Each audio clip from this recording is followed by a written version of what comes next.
dunky little office in West Covina, California, it's the Foos Show!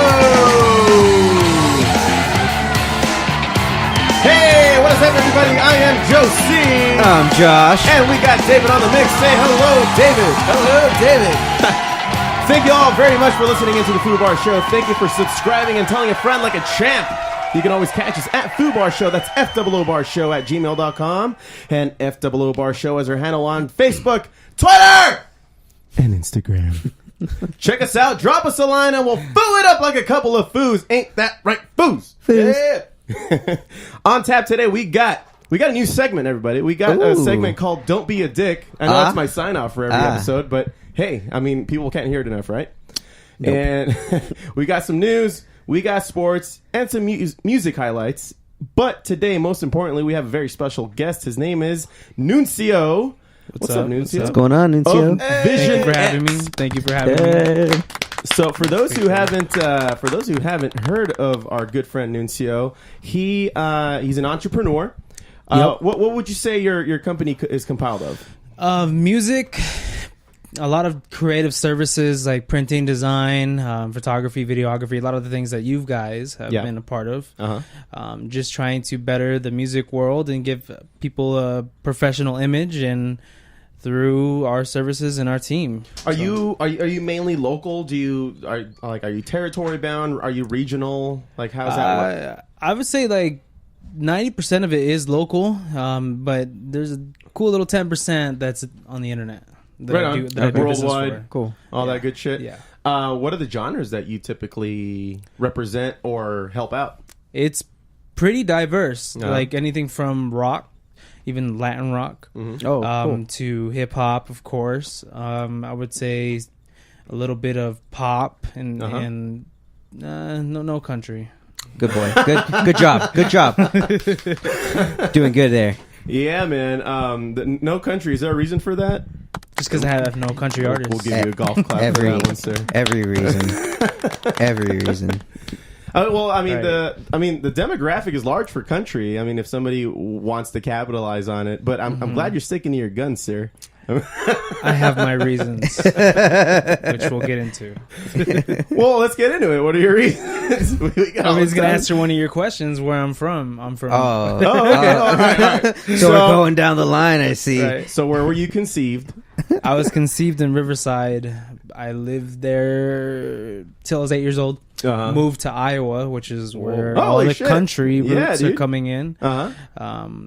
Just country music everywhere. Okay. Everywhere. So I was drowned in it, and I hated it. Elbow deep in it. Oh, dude. Yeah, but you got an ass full of it, man. Well, you're a relatively young fellow. I imagine you were growing up in where country kind of started to take a turn into the pop country that we know today. I seen the turn. You saw it turn right into the good old Dolly Parton days to now, where everything is just pretty much soft rock with a southern twang. Yeah. I seen that turn. It was probably the song that did that turn where everybody was like, oh, I hate that song, but I really kind of love it, was that Red Solo Cup. Does anybody remember? That wasn't even that long ago. Yeah.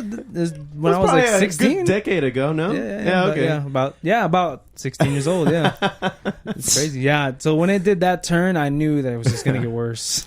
Oh, shit. Yeah, I remember when that came out, and a lot of people were about it, and many of us were not. A lot of us were not. I cannot believe it's kind of a punchline, if you ask me. I mean, everybody's just like, oh, Red Solo Cup, ha, ha, ha, ha, but... It's that where you say it at a party, and it's like, I want to get away from this guy. Occasionally, you'll hear someone say the jingle when they're at when they're playing beer pong. You say "Red Solo Cup" to themselves. Get out, and they're quickly banned from the party. Yes, ejected. Take a picture, put it on the wall, never allowed back.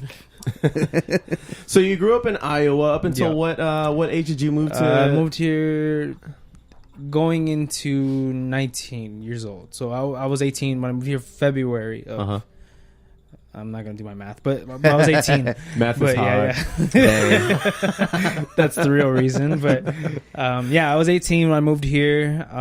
Was very much into design and kind of learning it on myself. I had my own little company that I would do artwork, and that's kind of like what rocket launched all this. Uh-huh. So I've been doing it for a while. How many years would you say you've been like actually actively doing it and then generating some revenue from it? Making money from it? Yeah. Since I was 18.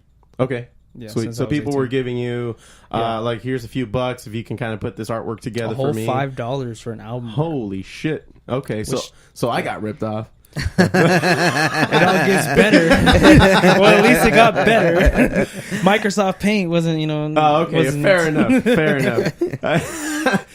Nuncio did the artwork for the Fallen Electrics album. I did. And we're very pleased with the way it came out. Nice. Yeah, dude. Everybody who wants to check it out, thefallenelectric.com. We have a few samples of the artwork, and I don't know, dude. It looks really good. We gave you a concept of what we wanted. You did, and then you just kind of put it together. How'd you go about like finding the right artwork for it? It's just a bunch of listening to the music helps a lot, actually, because there's certain hues and tones. You did have the dark blue, and then I felt like it was harsher for the music, and I kind of toned it down, made it a little more aqua. Yeah. So that's the kind of, I always, when I listen to a project and when I'm designing for a project, I think about colors. And so when I think about the color of the whole album, I thought of the teal. So then I wanted to, go off your guys' concept with the, guy holding the binoculars and the reflection of the planet Earth on the binoculars glass. Right. And I wanted to incorporate you guys in there somehow, some way by adding a lot of texture to it. I remember me having to be convinced to throw that in. I wasn't sold on it at first, but then you changed some of the hues and the contrasts, and I was like, okay, this guy knows what he's doing. A little better, yeah. Yeah. I had to nudge it, though. I mean, not everyone's sold. Wow. And, dude, I'm picky as all fuck. It's all good. It's all good. Mm-hmm. And I met you at this dingy little dive bar in Montclair, I believe. The Black, what is it? The Black something Tavern. Black something. Anyway, you were doing media. Blackwatch? Blackwatch, yes. The Blackwatch pub, I'm sorry, in Montclair. That's where I first came across you, because you were taking pictures of some musical colleagues of ours, Top Shelf Shake. Oh, yes, I remember that. We're like, now. who's this really enthusiastic guy taking pictures of Aaron and all these guys? Over the top. It's like, this guy's working. This guy's earning his fucking money right now. Right. You're catching every angle possible. And I was impressed, and I'm like, Jimmy, do you like, we don't have a picture guy. You want to throw a few bucks at him, have him come to a show. Yeah, and then that's how that relationship kind of started. The rolling of the snowball effect. Mm-hmm. Yeah, it was pretty awesome. I remember that day. That's when I met you and Jimmy. And just looking back now, I don't know how you guys like my pictures. But back then, our standards were low. Okay, yes. And they still are. And my money demand was high. The fact that there was anybody taking any pictures of us, I just happened to be at exciting. The right place at the right totally. time. And by the way, Aaron and Zach of Top Shelf Shake will be on the next podcast. So everybody look out for that. That's going to be exciting. They're going to be sitting right there. Oh yeah, we'll probably. Oh my god. Okay, then I gotta outdo them on this one. Oh yeah. I do not have any references, like movie references. I'm not very good at that. Jurassic Park's the only one. Okay. All right. We'll do none of that. Yeah. Don't worry, man. You're safe. Those types of references are just extinct at this point. Yeah. Oh, I Shut get the you. fuck up. Hey, try. No one's gonna play that. No. I need to get a rim shot. I need to get a rim shot sound effect. However, I do have this one. I mean, this was that was a cute one there, Dave. Yeah. They just lose their weight that late. All right. Anyway, how did you end up meeting Aaron and Top Shelf Shake? I was, as everybody probably does not know and knows a little bit about, is that I'm a musician myself. I'm a singer. Oh, wow. Whoa. Yeah, I'm a singer. Didn't need that drop. I was going. That's what it first started off, was being a musician, wanting to be a musician full time. So I did about it. Like I met Ronnie. What wasn't that at Armando's I think it was Armando's in Fontana. It was sometime sometime around February. And I was going on this open mic tour that I set up. So basically what I did is I just looked up a whole bunch of open mics, made a list, threw it onto social media with the flyer, made it look like touring person. Like it was a it was a real thing. I called it the open mic tour. So I went all the way up from Northern California, like the base of it, in the beginning of it, and all the way down to San Diego, where I would go to hit up these open mics once a week after work. Just go hit up these open mics and just met musicians. Started building. You just hightailed it to San Diego after a work day. Yeah. Damn. Yeah, and then how much stage time would you get on one of those? Three songs. Okay. Oh wow. Right. 10, I was 15 dedicated. minutes. I was pretty dedicated. And yeah, dude. What kind of music did you sing? It was at the time, and even right now, is still kind of like a wonder what kind of music it is. I would say it's like alternative rock. Okay. But I'm like I said, I'm a singer, so I'm no musician. Yeah. And so I wouldn't be able to play play a guitar or anything like that. So it's plug and play. Yeah. And I didn't have full band behind me, so I would have to, making these musics, I would have to come up with the parts, and then my producer at the time, I would give him the ideas, and then he would put it together. Oh, okay, gotcha. Right on. And then to circle back, I met Ronnie at Armando's after that open mic tour, and then he had me design his logo.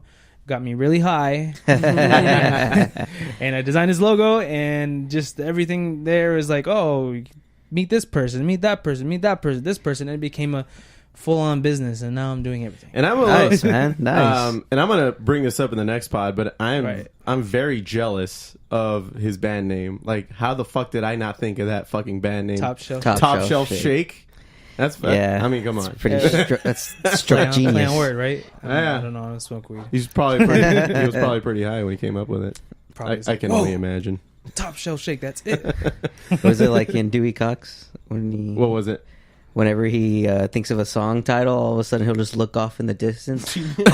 I will walk hard. Like, don't you think of a new song right now? Birds flying. Yeah. So you started doing media stuff for them, and at one point, I think you put him on your door of your business. Yes, right? You blew a picture. A little picture. That was dope. It was pretty tight. That was a very professional space you had there at that time. Yeah. At the time, it was a studio in Rancho Cucamonga. It was the base of the whole business model was to offer everything musicians needed. Yeah. At the time, it was just focused on musicians. It turned a little to something different when we lost the space. R.I.P. Then now I'm doing just media for any business, any artists, and just keeping the artists that came with me from that studio. To take care of them. That was the birth of Vision X. Nice. Was to essentially use Vision X as a platform instead of kind of like it's a business still, but it's not the main focus. Is like anybody that's on Vision X. Yeah, we're a collective of musicians and then creatives. Like there's some photographers too, and other designers and whatnot. Just using it as a platform to build upon our own vision, which is whatever it is there. And all the work you do yourself, or do you have like a group of people that support and assist you? Like, do you have employees that kind of do the thing? When we did yours, I was just me. It was just me. And now it's slowly been turning into kind of a group effort. Where somebody, I have a collective. Collective. Where Faz is, her name is Faz. She's on my team. She's a better photographer than me, and she picks up my weaknesses, and I pick up on the strengths as far as the design. So we're kind of a group effort kind of deal. Cool. So it works out pretty well, and everybody gets their take home whatever they make, and we all go home happy. Yeah, man. Recently you did a video for The Fallen Electric, and Jimmy's the Fallen Electric's rehearsal space. Yeah. That should be released soon, I understand. And so far so good. There's a few notes that you wanted us to include, but I think it should be out soon, and everybody can look forward to that. But nice. I was very impressed with not only the artwork, but your dedication and your enthusiasm to put out these videos